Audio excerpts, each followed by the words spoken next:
Nous allons parler de deux sujets. On va évoquer le Ballon d'Or avec trois Africains qui se retrouvent dans le top 10. Et puis on évoquera également la Ligue 1 française, Marseille, qui séduit de plus en plus.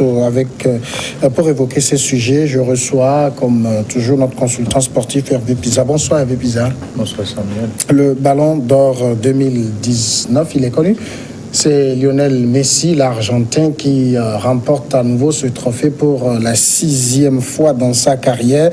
Le podium, c'est Messi, Van Dijk et Ronaldo. Mané, le Sénégalais que tout le monde espérait, en tout cas, être sur le podium, n'y est pas, il n'est qu'en 4e position. D'abord, est-ce que vous partagez un peu le sentiment qu'ont les Africains que ce Ballon d'Or sera à nouveau difficilement africain? Oui, je ne vais pas aller dans ce sens parce que, quoi qu'on dise, aujourd'hui n'est pas demain. Et éventuellement aussi, les critères de sélection sont faits pour évoluer aussi éventuellement. Donc, peut-être qu'il y a aussi des talents cachés du côté africain qui pourront, je crois, pourront séduire, bien de par leur talent, séduire beaucoup plus le football européen. Et pour quand même espérer un jour voir un Africain, à part George Weah, depuis l'histoire, frapper l'esprit de ces gens-là. Donc je ne veux pas quand même, je veux pas être pessimiste. Je reste ouvert parce que le football, il est fait pour évoluer. Et donc demain, les critères, comme je l'ai dit, les critères de sélection peuvent changer. Ça veut dire que c'est les critères qui ont joué en défaveur de Mané?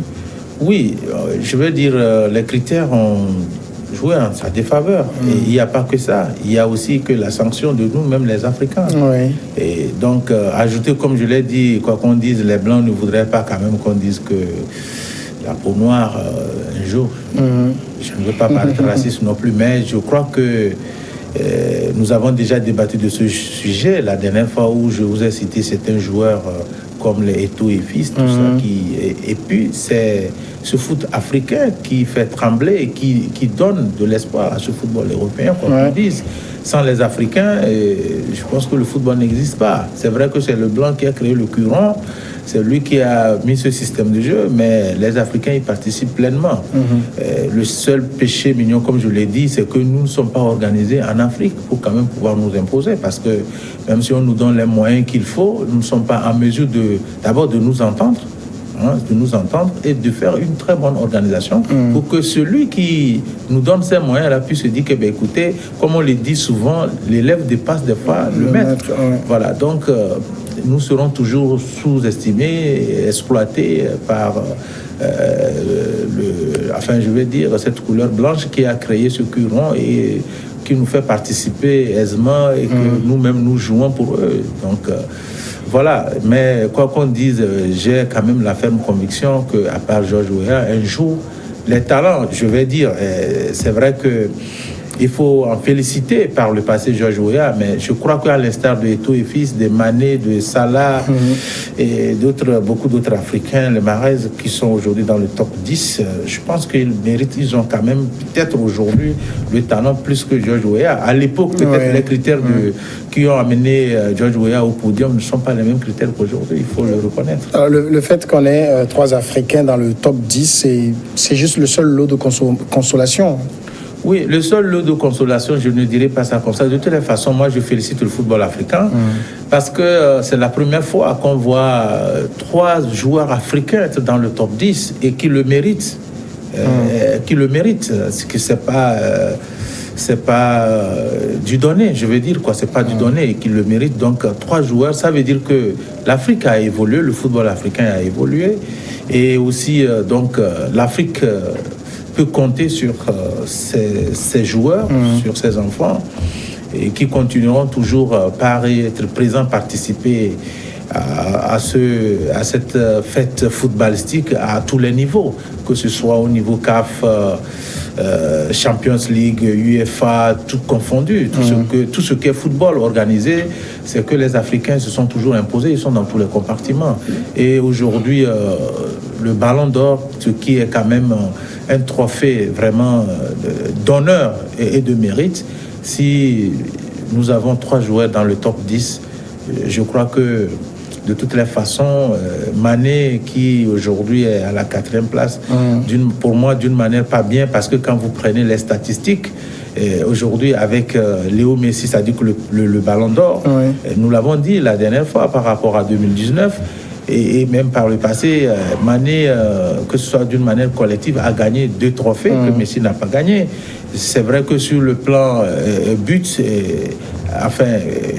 Messi le dépasse, mais quand vous prenez au niveau du championnat d'Angleterre, je pense qu'au jour d'aujourd'hui, c'est lui qui fait vibrer ce Liverpool-là. Et quand vous regardez aujourd'hui au niveau du championnat, ils sont à 11 points du deuxième et c'est toujours Mané. Vous avez vu le mercredi passé, le but vraiment extraordinaire qu'il a encore marqué. Ça veut dire qu'il ne s'est pas pris la tête, comme peut-être lui-même il s'est dit que je me battrai pour obtenir le Ballon d'Or. Ça ne l'a pas fait trembler, il a gardé le moral, il a fait gagner encore. A fait son équipe. Et pour moi, je l'ai dit, la déclaration de Jürgen Klopp qui disait qu'il mérite, qu'il voudrait beaucoup plus Van Dijk à la place du Ballon d'Or que Mané, je pense que c'est de l'hypocrisie. J'ai beaucoup de respect pour cet entraîneur-là, mais un entraîneur qui, pour moi, donnait cette chaleur-là, aimait réciproquement ses joueurs, parce que c'est du travail collectif.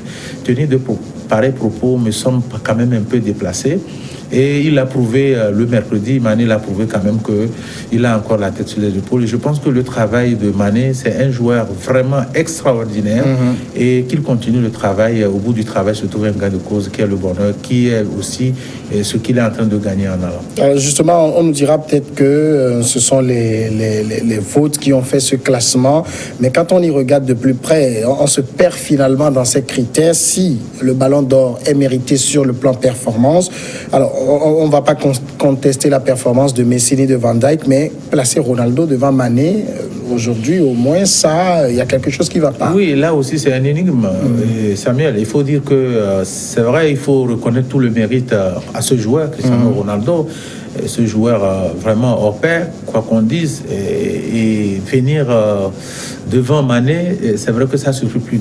Parce qu'il faut dire qu'à part le triplé qu'il a fait au cours de ces Champions League, et au niveau du championnat, ce n'est pas ça, au niveau des buts et tout ça, selon les statistiques, comme vous l'avez dit. C'est ce que j'ai dit. Vous savez, d'abord, la sanction, elle est venue directement de nous, les Africains, nous-mêmes. Regardez, comment l'appelle-t-on, le vote qui a été fait. Et même chez vous au Togo, ici, chez vous au Togo, ici, quelqu'un qui n'est même pas un nominé, vous prenez un gardien, Hugo Lloris, pour le voter. Mais je pense que, aussi, ce que j'ai pu sentir, il y a l'aura du joueur, qui est Messi, qui a beaucoup joué. Vous savez, Messi, quoi qu'on dise, les deux, Messi et Ronaldo, Messi, son nom au niveau mondial, c'est son aura. Pour moi, les gens... Mais est-ce que ça doit être ça? Ça ne doit pas être ça, mais il y a beaucoup qui se perdent. Vous allez vous poser la question pourquoi quelqu'un est allé voter un gardien de but chez vous au Togo, ici, au lieu de voter plus utile que ça. Donc, il y a des gens qui se perdent. C'est-à-dire que c'est comme, vous voyez, nous sommes des consultants.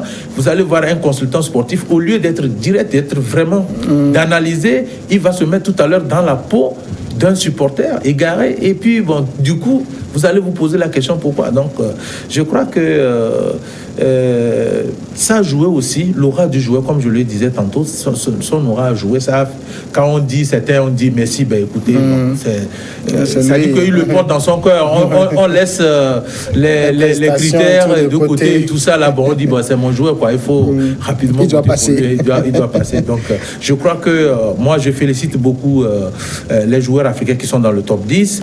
Bon, j'ai regardé un peu Salah qui vient juste derrière Mané. Ce n'est pas aussi extraordinaire que ça. C'est pas extraordinaire que ça, mais quand vous regardez un peu Mahrez, capitaine de son équipe, quand bien même pas titulaire, quand il rentre pour jouer, il fait toujours le rôle de capitaine, il fait marquer, et je pense qu'il a été toujours constant aussi dans son jeu, et là, vraiment, lui, à sa place, il le mérite. Donc, bon, Van Dijk, c'est aussi, je le disais tantôt, vous avez vu le mercredi, c'est devant lui qu'on a marqué un but. Peut-être qu'il était là. Bon, il a pris aussi assez de buts. Bon, les critères, comme je l'ai dit, il y a aussi l'aura et tout ça. Donc, en tout cas, félicitations à nos combattants. Le second sujet, c'est Marseille. Nous sommes avec la Ligue 1 française. Marseille séduit depuis quelques semaines déjà. Oui, vous savez, Marseille, c'est un club, quoi qu'on dise, au niveau de l'Europe qui a une histoire, Et au niveau africain, vous savez, tous les Africains, et même depuis l'Andalousie jusqu'ici en Afrique de l'Ouest, tout le monde, on dit droit au but, c'est Marseille. Ce club-là qui a écrit quand même son histoire et à un moment donné a vraiment baissé de régime. Même on pensait à la relégation, Marseille devait sombrer. La saison passée, c'était vraiment pas ça. Et donc, aujourd'hui, il faut dire qu'avec le nouvel entraîneur qui est Villas-Boas, qui a pris le club pratiquement à la veille du démarrage de la saison, je pense qu'a su redonner confiance à certains joueurs. C'est au fait le rôle des entraîneurs. Ce n'est pas seulement dire qu'on connaît le football, il faut tracer, il faut mettre les joueurs, mais quand vous arrivez dans une équipe, il faut jouer sur la psychologie des joueurs, il faut regarder c'est pas seulement au niveau des joueurs, même dans l'administration, partout. Il faut donner confiance à des gens. Les gens ont des talents, mais lorsqu'ils ne sont pas bien utilisés ou bien on ne les parle pas bien, des fois, ils perdent espoir. Et sur le terrain, cela aussi se transcrit directement. Donc, il est venu donner vraiment...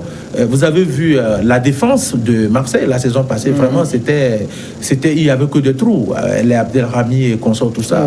Mais c'était vraiment pas ça. Prendre 4, 5, 6 buts au cours du championnat, Marseille encaissait. Mais aujourd'hui, ce n'est pas ça. On a une défense très solide avec un capitaine Payet qui vraiment a repris confiance et il mouille le maillot, il est vraiment là. Et donc, c'est sur la durée, vous pensez? Bon, même si ça ne va pas durer, je pense que même si on prend confiance pour une saison, pour redynamiser le club, en attendant d'avoir d'autres visions, d'acheter des joueurs pour y pallier, bon, je pense que ça en vaudra la peine. Et puis, les entraîneurs qui viennent et qui utilisent les joueurs, au lieu de demander aux dirigeants d'aller chercher encore pour gaspiller un peu de l'argent, ils vont plutôt économiser et avoir des résultats. Je pense que c'est ce qu'il est en train de faire. Donc, 5 journées sans défaite, je pense que c'est quand même extraordinaire. C'est quand même à applaudir. Hervé Pisa, merci d'être passé. C'est moi qui vous dis merci. Et la pause, après, c'est Regards croisés.